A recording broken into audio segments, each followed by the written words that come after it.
वो actually harassment वो चीज़ है जो कि आपकी मर्जी के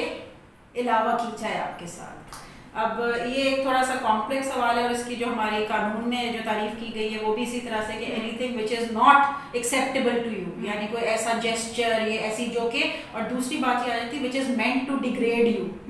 ठीक है, to embarrass you, to put you into, जिस तरह अब एक डेफेमेशन भी एक चीज़ होती है जो कि किसी के खिलाफ भी आप कोई अफवाह फैला दे तो वो भी एक चीज़ है, वो भी एक हरासमेंट है। तो और दूसरी बात ये है कि अगर हरासमेंट आपको आपके साथ होगी तो उसको प्रूव करने के लिए आपके पास एक तो एविडेंस का तरीका है, दूसरा ये है कि कुछ ना कुछ तो आपके पास होता है, कोई ना कोई डॉक्यूमेंट्री प्रूफ होता है, नहीं तो आपकी जो ओरल स्टेटमेंट होती है ओथ पे वो भी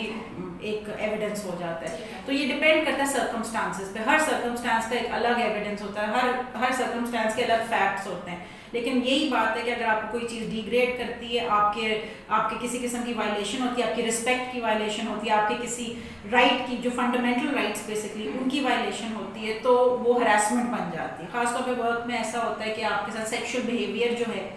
जो कि आपको पता है इनअप्रोप्रिएट है, हाँ, और इसके अंदर एक लफ्ज़ ये भी इस्तेमाल हुआ इनअप्रोप्रिएट, जो सोशली एक्सेप्टेबल चीज़ नहीं है आपके साथ वो की जाए,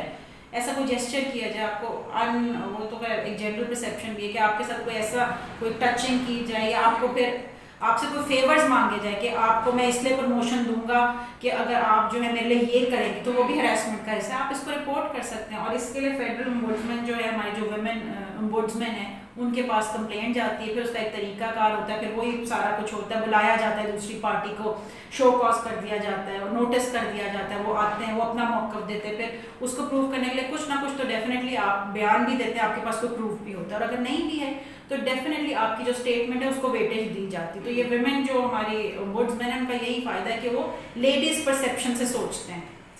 कई दफ़ा किसी चीज़ का प्रूफ नहीं भी होता, लेकिन कई दफ़ा अब आजकल ये मोबाइल के थ्रू बड़े प्रूफ्स मिल रहे हैं, डिजिटल एविडेंस आ जाता है, आपको मैसेजेस गलत किस्म के आ रहे हैं, आपको आपके साथ कोई ऐसा आपके पास कोई भी ऐसी बात आ गई कि भाई आपको कोई ऐसा काम करने के लिए कहा गया, आपकी ट्रांसफ़र कर दी गई, आपकी पोस्टिंग कर दी गई जो कि आप नहीं चाह रही थी कोई काम करना, आपको हरास करने के लिए वो किया गया, ये सब चीज़ें हैं वो जो एविडेंस का पार्ट बन सकती हैं। प्लस ये कि अब एक और भी लॉ आ गया, प्रिवेंशन ऑफ इलेक्ट्रॉनिक क्राइम्स। उसमें ये होता है कि अगर फॉर एग्जांपल कोई आपका फेसबुक या आपका सोशल अकाउंट जो है उसका आपकी कोई पिक्चर्स कहीं पोस्ट कर देता है या आपसे पूछे बगैर आपकी जो है सोशल कोई मीडिया अकाउंट बनाता है या आपकी पिक्चर्स को लेके आपको डिफेम करने की कोशिश करता है, तो वो भी क्राइम तस्वर होता है, एक्शनेबल है, उसकी भी कंप्लेंट होती है सेशन जज के पास मजिस्ट्रेट के थ्रू, और उसमें ये कि उसकी सज़ा डिफरेंट की गई है। फॉर एग्जांपल अगर उसमें तो अब चाइल्ड पोर्नोग्राफी यानी बच्चों के साथ जो पोर्नोग्राफी की जो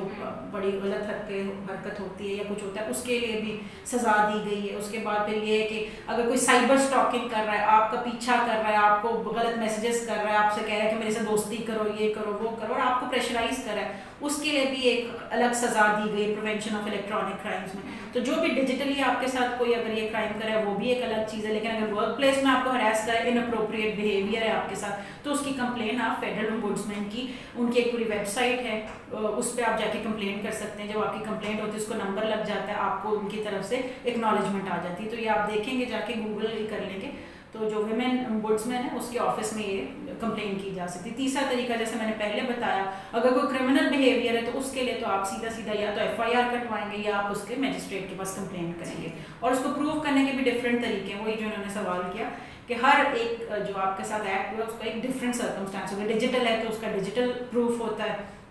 अगर आपका वर्क प्लेस है तो वर्क प्लेस कोई ना कोई सर्कमस्टेंशियल एविडेंस होगा, या आपके पास कोई डॉक्यूमेंट्री एविडेंस होगा, या आपके पास कोई डिजिटल एविडेंस होगा, जो भी होगा वो आप पेश करेंगे, या आपके पास स्टेटमेंट, हाँ कुछ भी, वो भी डिजिटल में ही आ जाता है। तो ये सारी चीज़ें डिफरेंट होती हैं, और जो भी आपका वकील होता है वो आपको गाइड करता है कि भाई इस जगह पे आपने ये बात करनी, ऐसे करनी, और आप उसको प्रूव करेंगे। लेकिन कोशिश यही आपकी भी होनी चाहिए कि आप सही जो है गलत इल्ज़ाम ना किसी पे लगाएं। ये भी अब आजकल होता है, कई दफ़ा लोग गलत इल्ज़ाम लगा देते हैं कि भाई इसने मेरे साथ हरासमेंट की, जबकि वो ऐसा नहीं होता, आप उसको गलत फंसाने के लिए ये कंप्लेन कर रहे होते हैं। ये एक नेगेटिव है पॉइंट जो कि हर कोई तो नहीं करता, लेकिन कुछ लोग ये एम्प्लॉय करते हैं और उसके फिर नेगेटिव इम्पैक्ट होता है क्योंकि आप प्रूव नहीं कर सकते वो चीज़। तो ये डिफरेंट तरीके हैं। और डिजिटल में ये भी है कि अगर आपको कोई कंटेंट ऐसा है, आपकी पिक्चर्स है, कुछ है, या आपको किसी ने ब्लैकमेल करने की कोशिश की, तो आप PTA में कंप्लेन करते हैं क्रिमिनल